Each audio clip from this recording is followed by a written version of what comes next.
ఇటీవల AP DGP పలువురు ఐపీఎస్లకు మెమోలు జారీ చేసిన విషయం సంచలనం సృష్టిస్తోంది. డీజీపీకి అటాచ్గా ఉన్న ఐపీఎస్లు కార్యాలయానికి రాని వారిపై డీజీపీ ఆగ్రహం వ్యక్తం చేశారు. కార్యాలయానికి రాని ఐపీఎస్లకు మెమో జారీ వెనుక సంచలన విషయాలు బయటపడుతున్నాయి. డీజీపీ ఆఫీస్కు అటాచ్డ్లో ఉన్నటువంటి ఐపీఎస్లు లాబియింగ్ చేస్తున్నట్లు ఇంటెలిజెన్స్ వర్గాలు గుర్తించాయి. పలు కేసులను నీరు కార్చేందుకు వీరు ప్రయత్నిస్తున్నట్లు డీజీపీ ఆఫీస్కు సమాచారం అందింది.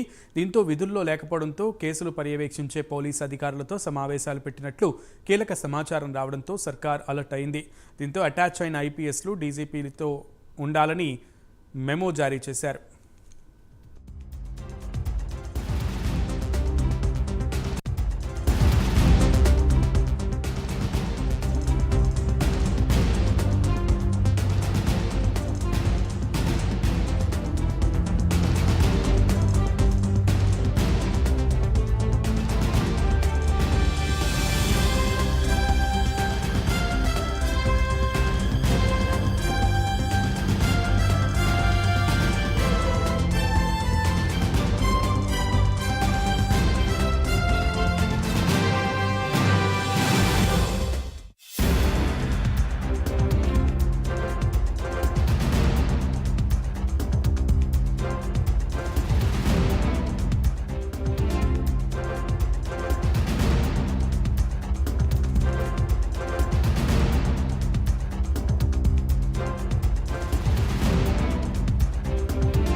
మొత్తానికి ఐపీఎస్లందరూ లాబింగ్ చేస్తున్నట్లు ఇంటెలిజెన్స్ నిర్ధారించడంతో ఐపీఎస్లందరూ డీజీపీ ఆఫీస్లోనే ఉండాలంటూ కూడా ఒక మెమో జారీ చేశారు. దీని వెనుక చాలా ఆంతర్యం ఉన్నట్లుగా తెలుస్తోంది.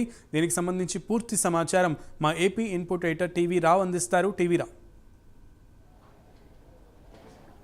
సునీల్, ఏపీ డీజీపీ నిన్న జరిగినటువంటి సమావేశం సందర్భంగా ఐపీఎస్లకు 16 మంది ఐపీఎస్లకు మెమోలు జారీ చేయడం అనేది ఒక సంచలన ఇష్యూగా మారింది. మరి ఈ సంచలన మ్యాటర్ వెనుక చూస్తే చాలా అంశాలు దాగి ఉన్నాయనేటటువంటిది ఇప్పుడిప్పుడే వెలుగులోకి వస్తున్నటువంటి సమాచారం.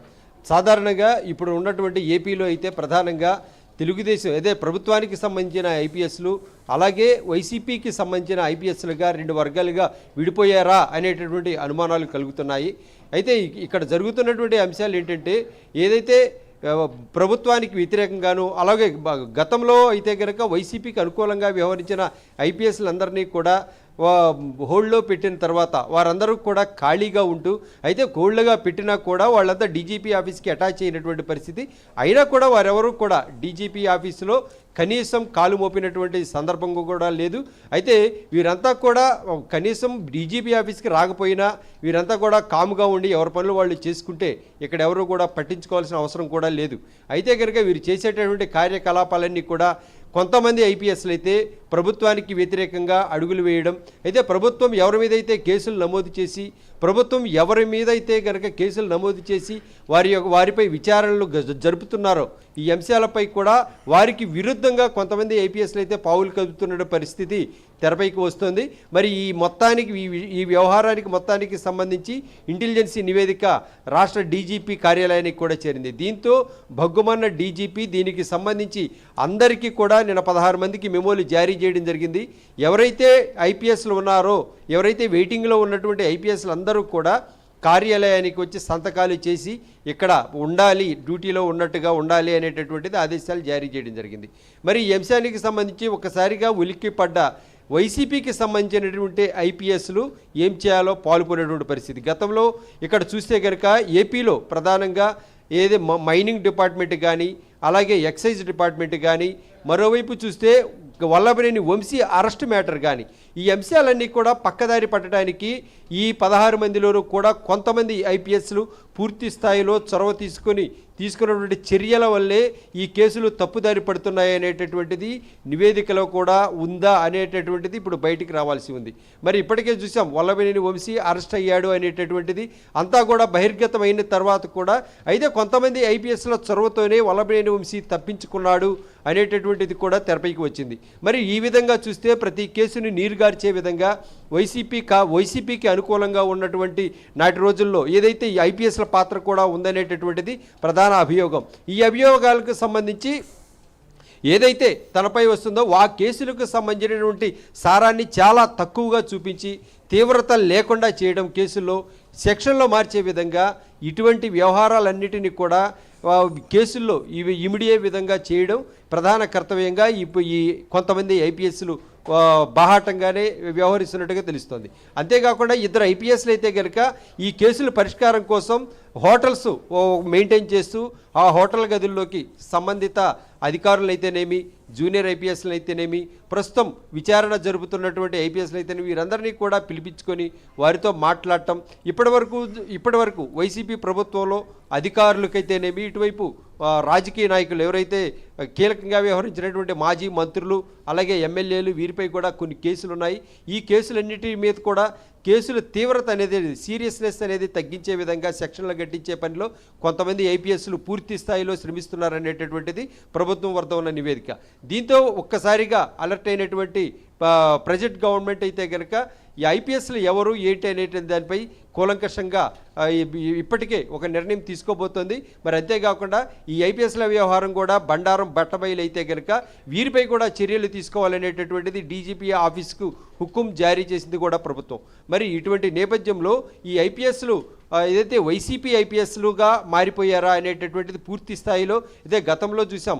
ఏదైతే అధికారంలో ఉన్నప్పుడు వైసీపీ ప్రభుత్వం ఐపీఎస్లో చాలా వరకు ప్రభుత్వానికి ఏదైతే వైసీపీకి పార్టీకి సేవలు చేసేవారుగా మిగిలిపోయారు. మరి ఇప్పుడు చూస్తే అప్పట్లో ఉన్నటువంటి కొంతమంది ఐపీఎస్లు అయితే ఇప్పుడు నేరుగా ప్రభుత్వం చేసినటువంటి నాటి అక్రమాలు, భూదందాలు, మైనింగ్ వ్యవహారాలు అలాగే ఎక్సైజ్ వ్యవహారాలకు సంబంధించినటువంటి అవకతవకల్లో కీలకంగా వ్యవహరించినటువంటి అధికారులకు వీరంతా కూడా అంటగాగుతున్నటువంటి పరిస్థితి. మరి ఈ నేపథ్యంలో చాలా వరకు ఏదైతే కోర్టుల నుంచి బెయిల్స్ వచ్చే వరకు కూడా వీరందరినీ కూడా తప్పించే కార్యక్రమాలు చేసేటటువంటి గురుతర బాధ్యత పూర్తిగా ఈ ఐపీఎస్ల పైనే పెట్టుకుంటున్నారనేటటువంటిది ఇక్కడ తేటతెల్లమవుతోంది. ఇందుకు సంబంధించినటువంటి ఇంటెలిజెన్స్ నివేదిక కూడా డీజీపీ కార్యాలయానికి చేరింది. ఇప్పటికే మనం చూసాం మైనింగ్ వెంకటరెడ్డి పత్తా లేదు, అలాగే వాసుదేవరెడ్డి ఎక్సైజ్కి సంబంధించినటువంటి రికార్డులకు సంబంధించినటువంటి విషయం అసలు ఎక్కడా కూడా ముందుకు జరగడం లేదు. కేసులు అయితే కడుతున్నాం, విచారణ వేగవంతం చేస్తున్నాం, చేయాలి అనేటటువంటిది కూడా ప్రభుత్వం ఎంతగా పాకులాడుతున్నా కూడా ఈ విషయంలో ఎందుకో ముందుకు జరగటం లేదు అనేటటువంటిది మాత్రం ప్రస్ఫుటంగా తెలుస్తుంది. ప్రధానంగా మైనింగ్ వెంకటరెడ్డి అయితే కనుక మూడు ప్రాంతాలకు సంబంధించిన అడ్రస్లు ఇవ్వడం జరిగింది. ఏదైతే బెంగళూరు, చెన్నై అలాగే కడపలో అతను ఒక గ్రామానికి సంబంధించిన అక్కడ ఇంటి అడ్రస్ కూడా ఇవ్వడం జరిగింది. మరి అయినా కూడా ఈ మూడు ప్రాంతాల్లో ఎక్కడున్నారో అడ్రస్ లేదు. అలాగే వాసుదేవరెడ్డి సంగతి కూడా అట్లానే ఉంది.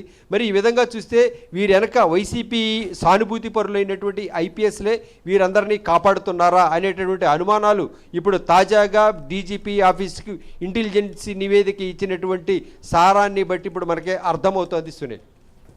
Right TV Rao, thank you.